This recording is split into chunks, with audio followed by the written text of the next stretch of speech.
first tell you all a little bit about myself, but hello again, I'm Morgan Vega Gomez. I use she, her pronouns. I'm going to talk to you today about promotion best practices and just how to help spread the word about. Before we get started, I'll just share about my position and my work here in current academic planning. So I've actually been at JMU almost 5 years now in our department, and my role, I focus on employer marketing and student communication. I supervise a team of students too that help out and assist with our communication efforts. And if you found out about our employer virtual conference through an email from Handshake, I was behind that email. I sent you that email, so kind of put a face to the person that you received communication from. I also got my master's degree here at JMU. I graduated from the Writing, Rhetoric, and Technical Communication program.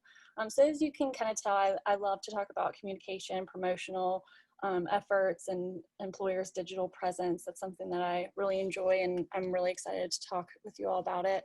And my hope is that during this session, you'll have at least one takeaway for this upcoming recruiting season to really increase your student interest and your participation in your opportunities. So real quick, so for the overview of what we're going to talk about, I'm just going to kind of go over some promotional channels, pros and cons of those channels, and how to really have engaging promotion, some resources and ways to learn more. And then at the end, I'll answer some questions, and feel free as we go through to go ahead and put your questions in the chat box. So really, before we get started, good promotion starts before promotion. You kind of already heard a little bit about this from Danielle and Laura in the previous session, but this is really a really important thing to keep in mind, that there are other factors outside of promotion that can either hinder your promotion or support your promotion efforts. So as I said, I hope these promotion tips will help increase your student interest and participation, but then again, know that promotion is not the sole factor dictating whether or not a student is interested or not, or decides to participate in your opportunities. So promotion, again, is one factor, but there's so many other factors. So some of those factors might be your company profile on Handshake. So having your logo on your profile, having that cover image, that really goes a long way. Some of those simple things you can do really go a long way. Then too, like your position titles, Danielle was kind of talking about this, and event titles, but they really matter, and you want to make sure that your titles don't mislead students about the type of position, and therefore then later the type of position we try to promote and help promote, get the word out. So say if it's an internship, if it's an internship, say it's remote, if it's remote. Just some of these keywords can really help with student understanding, but then also promotion efforts as well. And then that goes for event titles too. Another thing when considering your position descriptions, of course, like have them flushed out. There's many considerations with that, but definitely include your EEO statement. But another thing to think about is, does your statement go beyond the basics? Because this is a huge factor whether or not you have that student interest and will apply. And later on in the resources, I'll have a link to a tweet chat that we did about a year ago about how to go beyond the basics of an EEO statement. And then too, just brand recognitions, kind of going back to talking about events, thinking about, are you offering recruiting events? Do you have all your positions listed on Handshake? Are you registered for career fair? All these things help students know more about your company, know more about the opportunities. And with our students too, we always talk about how JMU students are very engaged. They're engaged with the campus, but they also expect that level of engagement from employers. So just make sure that you're participating and doing things that you can help build your brand recognition here at JMU. So kind of going now into promotion channels. So I'm going to focus on these promotion channels: email, social media, digital slides, and word of mouth. These are the main types of promotion available and used by employers and by our department on behalf of employers. And later on, we'll also discuss how we work with employers for these promotion channels. So as you see, there's an image on the right of the slide. It's just a phone, and that is just a clip of, or a snippet of our JMU, our Instagram. We've been doing a lot of things with our Instagram channel, and that's just another way that you can kind of think about your company's digital presence. So pros and cons for promotion channels. So every single mode of communication and promotion has its strengths and challenges. So it's best to know what your purpose is and what you are trying to accomplish, as well as being familiar with each mode, like what works best in email, what works best on social media, etc. So kind of going through each of these main ones. So email, we send out many emails through Handshake. There's the target email feature that we have, and we send emails on behalf of employers to promote their positions.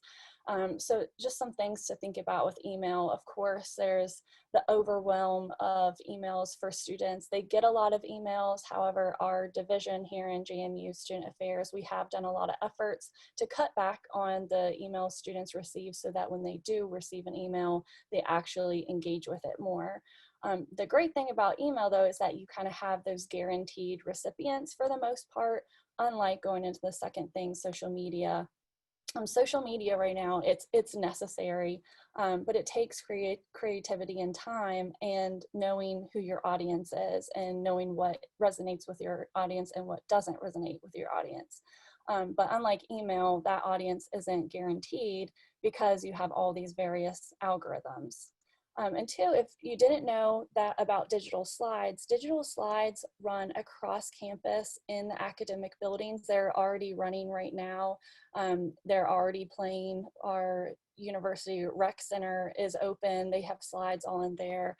So employers who share slides with us, we get them disseminated across campus. And this is a really great way to also not only let students know, but faculty really watch the digital display board. So especially in the College of Business, there are screens that run in their building. They have a new building and have screens there as well. So faculty definitely are watching that. The only thing with digital slides, it is a 10-second max, so it needs to be quick, it needs to be punchy, catch students' attention. And I'll mention this later, but we do have templates for employers for these digital display slides. And then going off of word of mouth. So word of mouth means a lot of different things, but what I'm more so talking about, and I'm going to click on this really fast, we have liaisons, as you all kind of already have seen within our department. And this is a really great opportunity that we have liaisons in a centralized place in career and academic planning that are working with faculty in the colleges, that are talking to their staff, have specific events for students in these colleges. And that really resonates that word of mouth. That's a really great opportunity. So definitely word of mouth though is more effort, but it has the most payoff. And I'll talk a little bit about how that kind of works with our department and how you can make sure that word of mouth is happening for your positions. Okay, so now to kind of talk about engaging promotion. This is really important. So these first 2 points listed on this slide are more so, they really resonate more so with your organization's communication efforts. So you really want to focus on, when engaging promotion, to have less product content and more brand and personality content. So what is even these types of content? So personality, that's what you want the most of. And this is really the content that is fun, engaging with your audience. It's sharing stories, featuring people's personal experiences, that sort of thing. Brand is all about your company. Things that you share about your company, and product is things like you're sharing your positions, sharing about your events and such. So that's a good thing to keep in mind when you're really thinking about like social media and things like that. And then two, across all forms of communication, you really want to be utilizing creative modes of content. As you'll see on the slide, there's another picture of a phone, and this was a screenshot. Alcu actually had this whole video campaign that I've been following on Instagram. It's so good, but they did an Alcu Goes Virtual, and this was a virtual campaign showing actual people's voices, sharing about Alcu, and also resources and tips for students. And it's so great. If you haven't checked it out, definitely do that.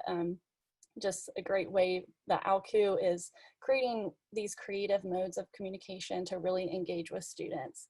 And then also finally with that, more collaboration. I'll talk here in a second about the resources and how we really help employers with promotion and communication efforts, but definitely work with us. We're here to help you, and through collaboration, we can help reach more students together. So then going from there, kind of the resources. So there's a lot behind the scenes that employers might not know, that I'll let you all know here about, that's happening with communication for employers. So behind the scenes, there are weekly student newsletters that go out to each college and school. So there's 8 different emails every Monday that go out across the student body that are they are funneled so that it's content specific to those students. So what employers don't know is that I am featuring their interviews, I'm featuring their events in those emails, and they're reaching all the students in that college. So that is happening behind the scenes, as well as we are always monitoring interview applications, as well as event registrations. So we want to make sure that you're getting plenty of applicants, that people are RSVPing to your events. However, these behind the scene things, they only go so far. So we actually have a way that you can request promotion as well, if you haven't known about this already. So on the left of the slide, you'll see like there's a laptop, and this is another screenshot of just our website. And on our employer's webpage, we have branding your organization, and there's a action button to request promotion. So when you request promotion, you can select a lot of different things, provide a lot of different information that we can help you then promote your opportunities. So a huge one is obviously interviews. So you'll want to submit that at least 3 weeks before your application deadline. And as Danielle mentioned in the previous session, the earlier the better. We have this deadline not only to ensure that we have enough time to get out communication, but have enough time that it's actually resonating, that students are actually hearing about it with plenty of time. So you want to submit promotion as early as possible in order to do that. And also with requesting promotion, you can provide us lots of your promotional materials. So that could be digital flyers, your digital slides, of course, as well. Any content that you think would help us do our job better in promoting your opportunities. So again, that could be things like your interviews, events. Danielle mentioned too about having a virtual event and then making sure that your recording have a link of that recording afterwards. You can also submit promotion for that with that recording. We can definitely help more students have access to that information that might have not been able to attend your synchronous event. So definitely take advantage of that promotion. And you can submit that at any time. Just keep in mind you want to submit that before your application deadlines, and you want to submit that before your event dates. And then another thing is our partners program. So we do have a partners program, and with our partners program, employers have many different opportunities available to them when becoming a career and academic planning employer partner.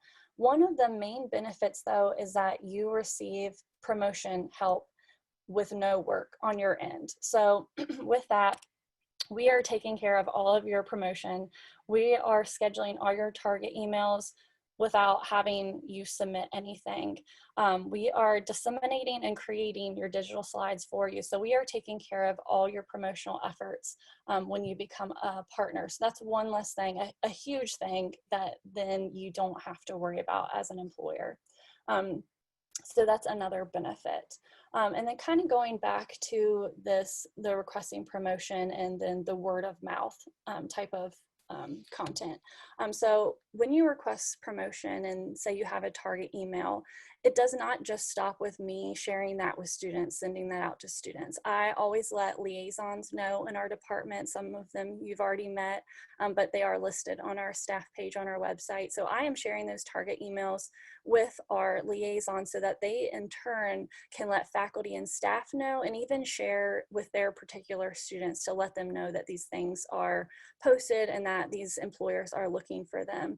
So we do have some behind the scenes work that we do when you request promotion to try to help that word of mouth communication as much as possible, because we see a lot that with faculty buy-in, when faculty are sharing with their students these opportunities, that's when really students get excited and there's a lot of interest, and then they do in turn apply, or they do in turn RSVP. So that's really important. And then, so just this learn more slide, I'm sure we'll share slides afterwards. Just had a couple of things that could help you in consideration of your promotion efforts, just some promotion best practices. We have that listed on our website. If you do click on the request promotion page, there are different things listed in terms of best practices there as well. CoSchedule also had an article of just 52 effective social media post ideas. There are some really good ones on there. And then, as I mentioned before, we did have a tweet chat. It was called JMU EEO. And we did archive it so that you can view it, and I definitely recommend checking that out. And Danielle and Laura already listed some upcoming opportunities in terms of career fairs and things like that. We do have another tweet chat here soon, as well as a webinar, and I'll definitely make sure that I share those things first with this group. Since you all are very interested and engaged with recruiting at JMU, I'll make sure that that information, those emails go out to you all first, so you can have first dibs in a way of getting set up and knowing about them and registering. So now kind of gonna go into the questions. I know that there was some questions earlier about some student organizations and things that might actually work better with promotional efforts. But yeah. And Morgan, I have 2 questions that came for you in the chat that I can read to you as well, and then we can go from there. So one was, do students prefer to receive handshake messages directly from employers as another form of promotion? Yeah, that's a really good question. And there's actually some really good handshake articles about just for employers to consider with messaging efforts. I think that is a great way. Things though that I would just kind of advise with the messaging, just some best practices really quick with messaging, is to consider your subject line, having your company name in there, and even the action word apply, that would be great too. And two, when you're sending messages, make sure that it's you as a recruiter on behalf of this company and not you just listing your company, because that provides like a human element. So that definitely helps with your messaging efforts. Perfect. And then we have another question in relation to promotion. What if someone doesn't know if their position will be virtual or not? So they're still working from home and they're not sure when they're returning to the office. So not sure at this point if spring semester internships will be virtual or face-to-face. So if you could speak to how promotion would be impacted by something like that. Yeah, I think it depends on the time frame and everything. I think it's always better when you know for sure. I would be happy to work with you and try to get that information out as best as possible. I think kind of what we were talking before, there is a lot of students working or looking for remote positions. So I think that if you do switch over to them being remote, that there would be lots of interest and student engagement with that. And kind of speaking to with kind of the behind the scenes stuff as well. We do have a new Facebook support group, a career support group, and I'm sharing positions weekly there. So I'd be happy to, if you let me know about the specific positions, to help out with communication efforts there as well and listing them. But it just kind of depends on timing. It's definitely better if there's a clear decision to then market, because it's harder after the fact to then try to take back stuff with marketing if it's changed. Perfect. And then we did have a question while you were giving us your wonderful presentation, Morgan, about if there was a cost to digital slides on campus, and Laura answered, and aside from being our CAP partner, there's no cost for any of the other promotion offerings that Morgan offered. So just wanted to say that out loud in case anybody missed the response in the chat. Those were our only questions. We do have a couple more minutes if we want to give 1 or 2 more minutes for anyone who has a question they're burning to drop in the chat, and I can give to Morgan. I also wanted to speak to, there was a question in the chat a while ago about events, but speak to student organizations and class presentation efforts. So in terms of like student organizations, we do have a site, Be Involved, so there are organizations listed on that site with contact information. However, a lot of the information won't be updated, as there's always positions changing, new students filling positions. So that is a way, like, definitely reach out to me and I can help. But our liaisons are the ones that really have that content knowledge of the student orgs in their colleges and schools. So they're a great resource as well.